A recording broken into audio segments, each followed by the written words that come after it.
تو لڑکوں کو بھی عشق ہو جاتا ہے، پھر وہ پاگل ہیں، دیوانے بنے ہوئے ہیں یونیورسٹیوں میں۔ ایک لڑکے نے بتایا کہ میں کو ایجوکیشن میں تعلیم حاصل نہیں کرنا چاہتا تھا، میں بچتا تھا، لڑکیوں سے دور رہتا تھا، بڑی عفیف پاک دامن زندگی گزر رہی تھی، ماں باپ نے پکڑ کے زبردستی کو ایجوکیشن میں ایڈمیشن کرا دیا۔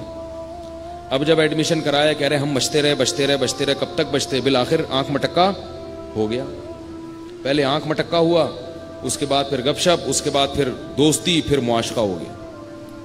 کہہ رہے ہیں وہاں میری شادی نہیں ہو سکتی، اگر میں ان کے گھر گیا نا، کچھ میرے اپنے الفاظ بھی ہوتے ہیں تعبیر میں، پورے ان کے نہیں ہیں، میں سمجھانے کے لیے نا اپنے الفاظ کا تڑکا لگا دیتا ہوں کہ میں اگر ان کے گھر رشتے لانے گیا تو وہ لوگ میرے پیچھے کتے چھوڑ دیں گے، ٹھیک ہے نا، یعنی کوئی وہ حساب کتاب بنتا ہی نہیں ہے نا، تو کوئی امکان ہی نہیں ہے۔ اب میں کیا کروں؟ اب میں نے کہا اب آ رہے ہو میرے پاس، اب میں کیا کروں؟ پہلے آپ الٹی چیزیں کھاؤ، اپنے آپ کو بیمار کرو، جب مرنے لگو تو مولوی صاحب کے پاس آ کے بولو اب میں کیا کروں؟ یہ تو پہلے سوچنا چاہیے تھا۔ میں نے کہا اب آپ یہ کرو، وہ کام کرو جو حضرت مولانا اشرف علی تھانوی رحمہ اللہ تعالیٰ نے ایک عاشق کو بتایا تھا۔ حکیم الامہ مولانا اشرف علی تھانوی کے پاس ایک شخص آیا، وہ کسی گھوسن پہ، گھوسن ہوتی ہے نا جو دودھ بیچنے والے کی بیوی کو گوالن کہتے ہیں، تو اس کو اس زمانے میں گھوسن کہتے تھے شاید، دودھ بیچنے والے ہوتے ہیں نا، تو ان کی جو عورت ہوتی ہے گھر کی، وہ دودھ بیچنے والی عورت، تو وہ گوالن ہوتی ہے نا، گوالن، تو اس کو گھوسن پہلے اردو میں شاید کہتے تھے۔ تو وہ کوئی خوبصورت تھی، تو ایک دودھ خریدنے جاتا تھا ایک بندہ اس سے، تو ہوتے ہوتے آہستہ آہستہ عاشق ہو گیا، تو اتنا پریشان ہو گیا کہ وہ دماغ میں اس کے دل میں بیٹھ گئی وہ۔ اس میں خواتین کا بھی بڑا قصور ہوتا ہے۔ ایک بات یاد رکھو، یہ خواتین سب ایسے نہیں ہوتی جو بیان سن رہی ہیں، ان کے علاوہ کی بات کر رہا ہوں کہ بعض خواتین بندے کو پہلے فری کراتی ہیں، اس سے ہنس ہنس کے باتیں، بڑے اسٹائل میں مختلف انداز سے باتیں، وہ بندہ کیا ہو جاتا ہے؟ لٹو۔ پھر جو ہے نا اس کو جب وہ لٹو ہو گیا کہ وہ آیا کہنے لگا میں دودھ بیچنے والی پہ عاشق ہو گیا ہوں، میں کیا کروں؟ تو حکیم الامہ نے کہا کہ علاج تو ہم بعد میں بتائیں گے، پہلے کچھ پرہیز ہیں وہ کر لو، تو پھر ہم انشاءاللہ میڈیسن بھی دیں گے، دوا بھی دیں گے، آپ ٹھیک ہو جائیں گے۔ علاج پرہیز یہ ہے کہ وہاں سے دودھ لینا چھوڑ دو، دودھ پہ سب سے پہلی بات دودھ وہاں سے لینا چھوڑ دو، ایک بات۔ نمبر 2، جان بوجھ کر کبھی اس کا خیال دل میں مت لاؤ۔ جان بوجھ کر کا مطلب ہے کہ غیر اختیاری خیال اگر آ جائے نا، وہ تو غیر اختیاری ہے نا، وہ تو اپنے اختیار نہیں، جان کر مت سوچو کہ اسپیشل اسی کو سوچنے کے لیے بیٹھے ہوئے ہیں۔ تیسری بات، اس سے کبھی بات مت کرو، کہیں بھی چلتے پھرتے گزر ہو جائے، بات چیت کرنے کی کوشش مت کرو، کتنا ہی ضروری کام ہو۔ چوتھی بات، اس کی طرف کبھی دیکھو نہیں، کہیں نظر پڑ بھی جائے نا، پتہ چل جائے کہ وہ آ رہی ہے یا جا رہی ہے، نظر گھما لو وہاں سے، کچھ عرصہ اس پر عمل کرنا پڑے گا۔ تو اس نے کہا کہ یہ نہیں ہو سکتا، مجھے تو دودھ چاہیے ہی نہیں ہوتا۔ وہ کہہ رہا ہے مجھے تو دودھ چاہیے ہی نہیں ہوتا، میں تو ویسے ہی دودھ خریدنے کے لیے اس کے پاس جاتا ہوں۔ تو حکیم الامہ کے پاس رکھا ہوتا تھا ایک کوڑا، جو ایسے فالتو ٹائم ضائع کرنے آتے تھے نا ان کا، تو ان کے لیے کیا رکھا ہوا تھا؟ کوڑا۔ تو وہ یا تو کوڑا انہوں نے دکھایا، یا کوڑے کا واقعہ الگ ہے اور تھپڑ کا الگ ہے، یا اسی واقعے میں ہے کہ کھینچ کے لگایا اس کے ایک زور سے تھپڑ۔ پہلے زمانے میں نا لوگ علماء کا احترام کرتے تھے، اگر یہ بڑے بزرگ اکابر کسی کو تھپڑ بھی مار دیتے تھے نا، تو لوگ اس پہ تکبر نہیں کرتے تھے کہ بس ٹھیک ہے حضرت بڑے بزرگ ہیں، تھپڑ کھا لیا تو کوئی، سادہ سمجھتے تھے لوگ۔ تو ایک کھینچ کے لگایا زور سے تھپڑ، اور بولا کہ علاج کرانے آتے ہو مگر ڈاکٹر کی بات مانتے نہیں ہو۔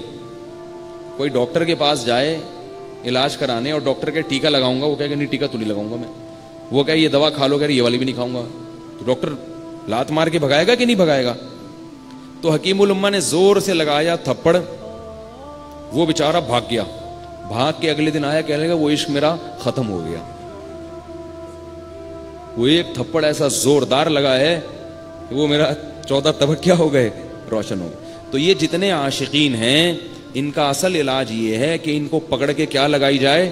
ٹھیک ٹھاک طریقے سے کٹ لگائی جائے، طبیعت ان کی کیا ہو جائے گی؟ سیٹ۔ ماں باپ نے بالکل چھوڑا ہوا ہے، ماں باپ نے بالکل فری ہینڈ دیا ہوا ہے، لڑکیوں سے باتیں ہو رہی ہیں موبائل پہ، امی میں رہ نہیں سکتا اس کے بغیر، امی میں یوں نہیں کر سکتا، امی ابو کو بتا نہیں رہی ہیں، اور ابو کو اگر پتہ بھی چل جائے ابو کو اپنا زمانہ یاد آ جاتا ہے. ٹھیک ہے، وہ کہتے ہیں کیا ہو گیا بھائی، ہم بھی تو ایسے ہی تھے. او بھائی اگر آپ ایسے تھے تو غلط تھے. آپ کے ابا اگر آپ کو ٹھکائی لگا دیتے تو آپ بھی ایسے نہ ہوتے اور آج آپ کا بچہ بھی ایسا نہ ہوتا. تو اصل علاج یہ کہ 2-3 کس کس کے چترول لگیں تو طبیعت کیا ہو جاتی ہے، ٹھیک. لیکن اب چترول لگائے گا کون؟ وہ حکیم الامہ کا دور تو گیا نا.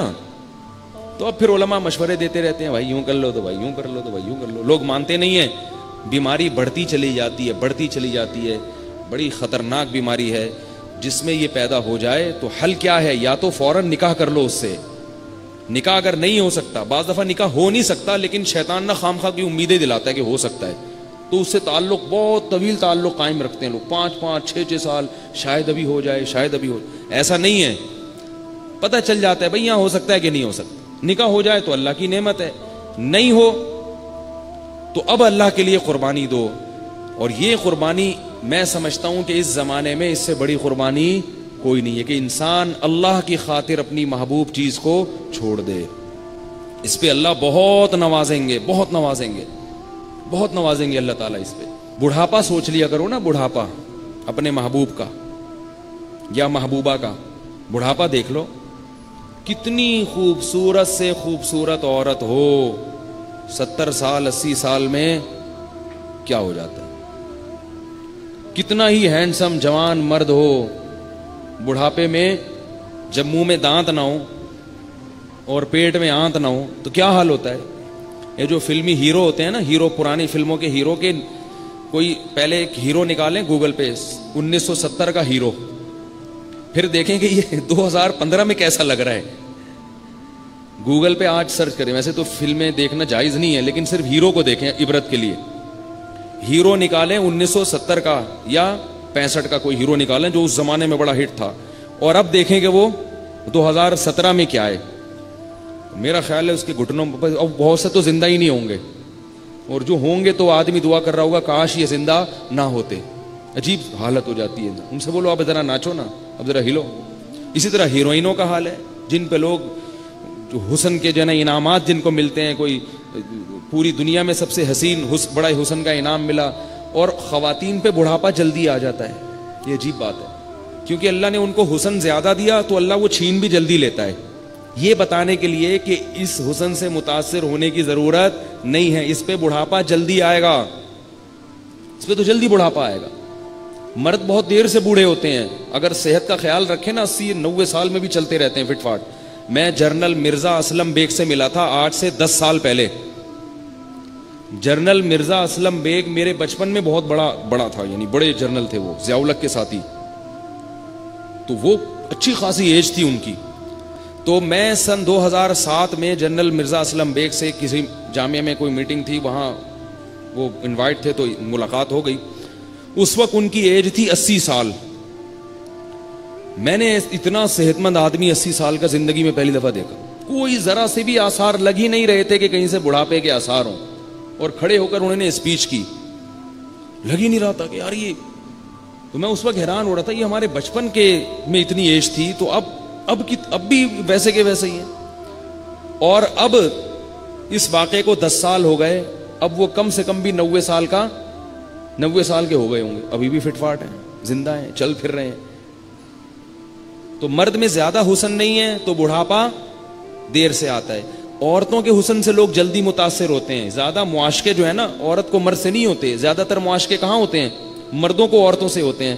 تو اللہ نے ان کو زیادہ جلدی عبرت کا نشان بنا دیتے ہیں تاکہ مرد ان کے فتنے میں مبتلا نہ ہو. اللہ بتا دیتے ہیں یہ بہت جلدی 10 15 20 سال کی کہانی ہے، پھر یہ کسی کی نانی ہوگی یا کسی کی دادی ہوگی، بہت جلدی.